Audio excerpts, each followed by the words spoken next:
It's a common saying, the regulations are written in blood, and it's true. Takeway with the MEF. This series follows a group of students and industry experts as they join forces to create a flying taxi, or eVTOL.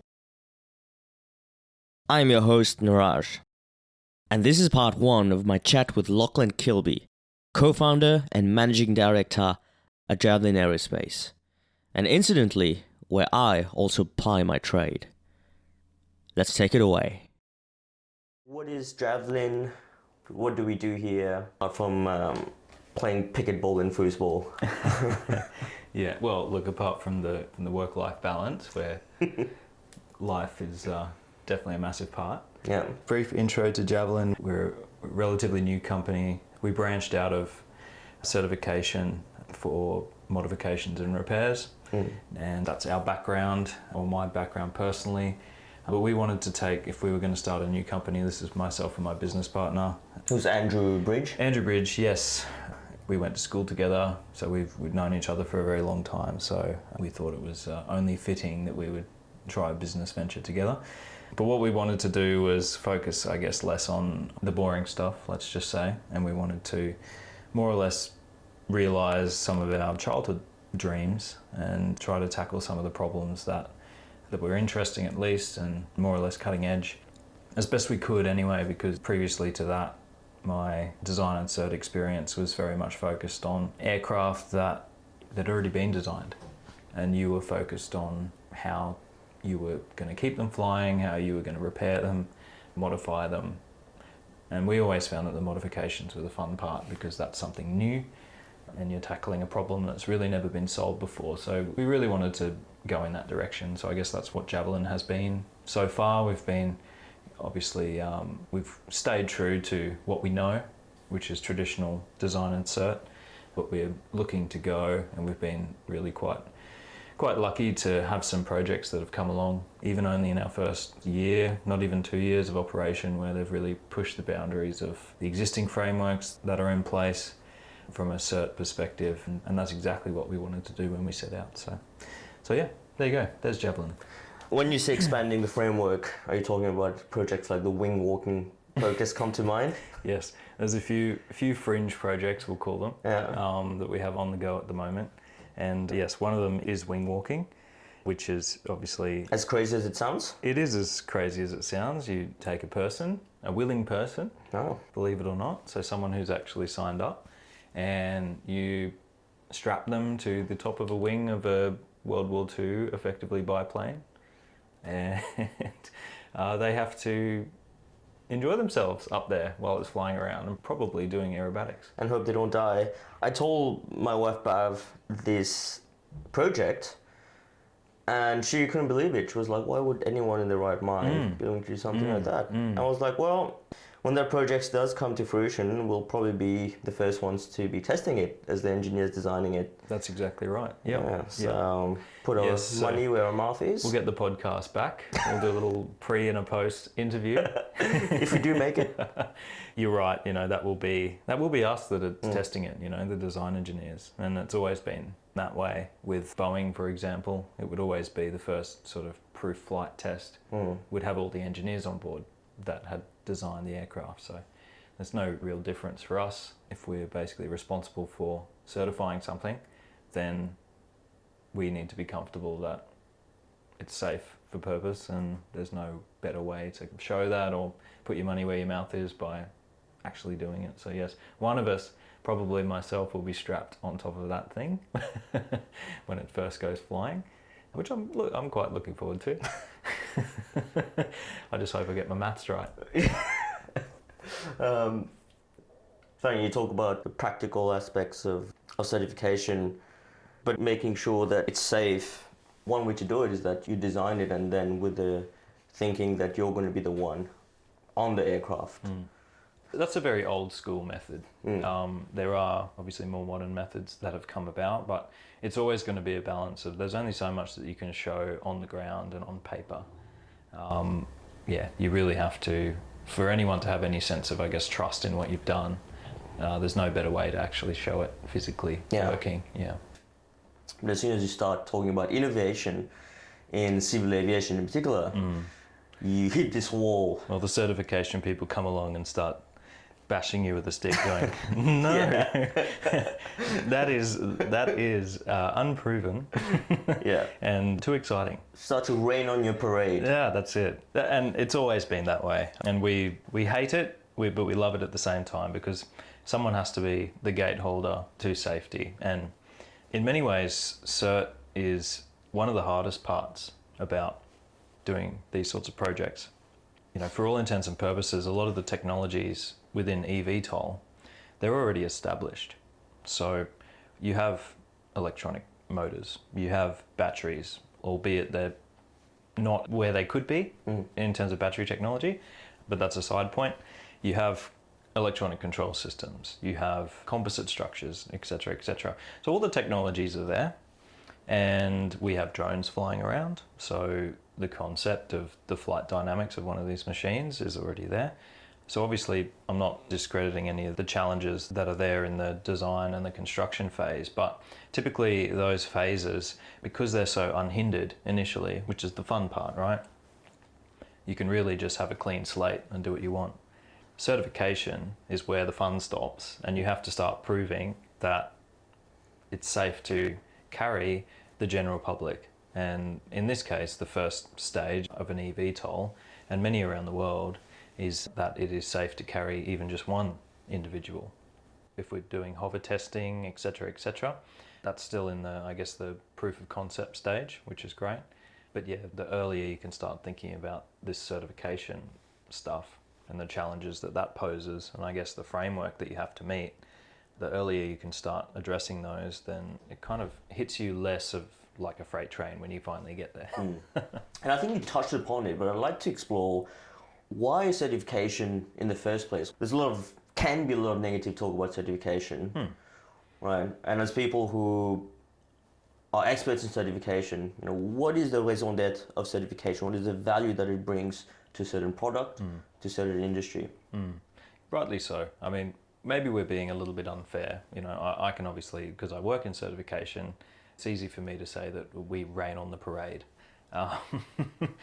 And for some of our clients, especially if I'm talking about our experiences with Javelin and in general, it does feel like that. Someone will have an amazing idea, and you're the one that really has to sit them down and get them to think about the details of what they're proposing and asking the hard questions. And I guess that's what certification is in a nutshell. It's asking the hard questions that no one really wants to think about until the end.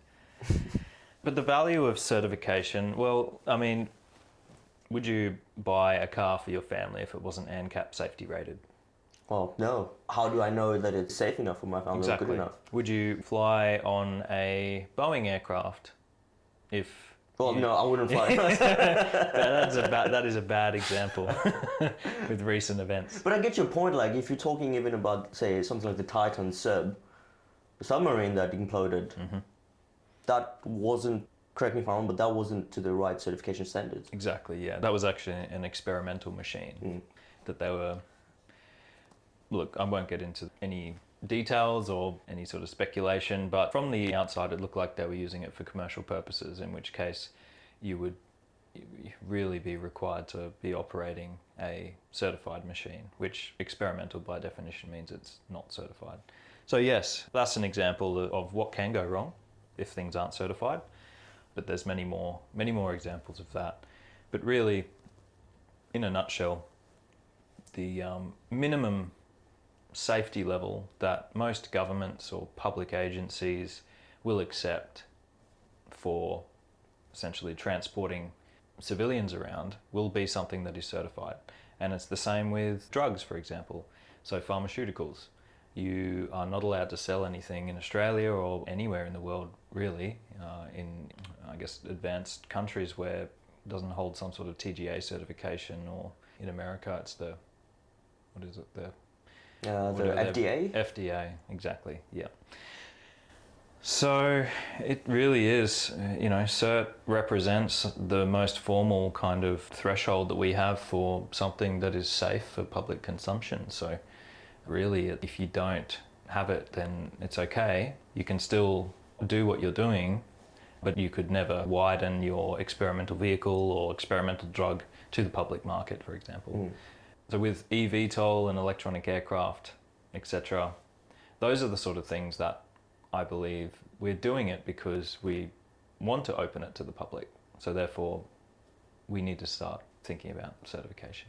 Yeah, and I might just add a footnote to that in that with aviation, in particular civil aviation, there's an added dimension to the cert process, whereas let's say for the Titan sub, something goes wrong like it did, you had a couple people who died, unfortunately, but no one else was endangered, whereas in aviation, if something goes wrong, not only have the passengers of that, you might be paying a fare, you might have the pilots, but then that can also fall on someone's head. Yes. So we have that added risk with aviation, and where potentially certification is a lot more important too. And that's where we've seen a lot of emphasis on certification procedures for aviation. Yeah, absolutely. The elephant in the room is always insurance as well. Insurance is really one of the mechanisms that modern societies have in order to allow risk, right? Because it's a risk-based approach to taking risk. So an insurance company, you pay them money and they will agree to cover you in the case that something goes wrong. But that will come with terms and conditions, obviously.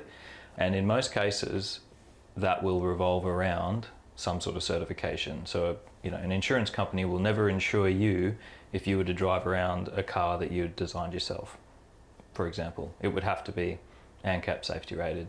And it's the same with aviation as well. Yeah. That's a great way to put it, actually, with insurance. Never thought of it that way. Insurance is a mechanism that modern society has to allow risk. That's a very succinct way to put it. And certification is the only way that insurance can function. Yeah. Right? So they go hand in hand. Right, yeah. Yeah. We were talking about the importance of certification, the commercial importance of certification, be able to insure something, bring it to market, manage the risk enough so that it can be a commercial endeavor. Traditionally, civil aviation, quote unquote, normal aircraft, the aircraft that you might go in at the airport and it takes wings, off, two-wing, it lands. 1 or 2 or 4 engines. Yeah, and it lands as an aircraft would land, and anyone would know. It has had a long history of certification. Look, they've changed sort of incrementally over the past years. New technologies come on board, but fundamentally it hasn't really changed because the technology itself hasn't changed that much, and how we use it hasn't changed. How an aircraft takes off has been pretty similar over the years, and how it's landed, especially in the civil aviation space. Now, can you talk about this certification process, or is there such a process for an eVTOL aircraft? We're talking about an aircraft that can take off and land vertically and then travel like a conventional aircraft, throughout its cruise and land vertically at the other end, and something that carries a person, so essentially cross between a drone and a normal aircraft. What are some of the certification aspects of that? Is there any such framework right now? That's a great question. So you mentioned before that our idea of what an aircraft has been quite traditional since the Wright brothers, the early 1900s. Yeah. 2 wings, any number of engines with propellers, some sort of tailplane. I guess certification has gone along with that. It's evolved as our understanding of aircraft has evolved. So while there wasn't probably a detailed design standard back in 1920, I can guarantee that by sort of 1930, there definitely was. Because this is when there was a commercial interest in aviation, and then someone started asking the insurance question. So the standards back then were very general. They weren't too prescriptive. It was, your aircraft needs to be able to take off within a certain distance. It needs to be able to maintain level flight if it has an engine outage, etc., etc. And then what happened since then, the regulations tended to grow with technological advancement. So as new materials came along and the understanding of what an aircraft design was, and also with accidents. So every accident that occurred, it was forensically analysed. When something goes wrong, to an aircraft that was certified, then it begs the question, were the certification requirements adequate or not? And in most cases the answer was no, especially in the early days. And even now, it's a common saying, the regulations are written in blood. And it's true. Because for every single accident that happens, a significant accident, the regulations, they learn, they get revised. A classic example of something like that happening recently is the Japan incident. I can't remember the exact airline, but they essentially landed on top of a Dash 8 in Japan. And the miraculous thing was that, at least for the passenger aircraft, everyone was able to disembark before the aircraft went up in flames. Believe it or not, had that have been a 1930s aircraft, it's highly likely that everyone would have perished on board. It would have just gone up in flames. But due to the innovations, I guess, in the regulations, over time, there have been so many incidences of aircraft that have come down on fire with people on board, and they have simply just not been able to get out in time. So that scenario is something that the regulations take very seriously, and that's why they have minimum requirements there for the time it takes to evacuate, right? So for commercial aircraft in this day and age, I think the requirement is that you need to have everybody out within 90 seconds, which is quite ambitious when you think about how many people can be crammed onto these aircraft. But if you look at the Air Japan's flight and the amount of time that it took everybody to get off, I think it was 90 seconds on the dot, right? Almost as if they rehearsed it prior to the flight. Yeah, absolutely. And I guess that's an example of how, over time, our regulations have really become very, very good, for the most part, at making an aircraft safe, to the point that they would have done a test, a physical test, before the aircraft is certified. They have to, actually. So before an aircraft rolls out, they fill it up with people, they turn all the lights off, they don't tell anybody on board which doors are going to be obscured, and they have to simulate an actual emergency landing and evacuation scenario. And if they don't do it within 90 seconds, then the aircraft doesn't pass. So I think we're looking at the regs the other day. Did I recall correctly that for the pillar reg, we're looking at half of the doors need to be obscured, not working? Yes, and that was the case on the Japan flight. Yeah. Yeah. Because I remember we were looking at that case and we were like, oh, everyone got off in 90 seconds. But then some of the doors were obscured, and how does that work? What does the reg actually say? And the reg actually had in there. Yeah. So